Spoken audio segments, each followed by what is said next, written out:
పల్లవి, ఇంద్రసేనారెడ్డికి పెళ్లి కాలేదు, ఎవత్వే నువ్వు? అతని ఉంపుడుగత్తివా?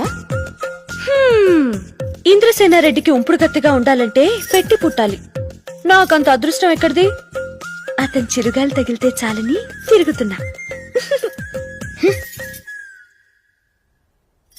ఏంటి అలా చూస్తున్నావు? నీ చూపుకి భయపడిపోవడానికి నేను అక్కడా ఇక్కడ పుట్టిందాన్ని కాదు. ఈ సీమలో పుట్టిందాన్ని చెన్నకేశవరెడ్డి కూతుర్ని. అదరడాలు బెదరడాలు మనకి తెలియవు. పట్టు బొట్టు. సాయంత్రం 5 గంటలకి ఇంద్రసేనారెడ్డి మేనకోడలు నందినికి సీమంతం. వచ్చి ఆశీర్వదించండి. నువ్వొక ముత్తైదువ్వి, అది ఒక పతివ్రత, జరిగేది ఒక సీమంతం. దానికి మేం రావాలా? రాకపోతే రాయలసీమలో కరువు రాదు, భూకంపము రాదు. రావలసిన వాడు వీర మనోహర రెడ్డి.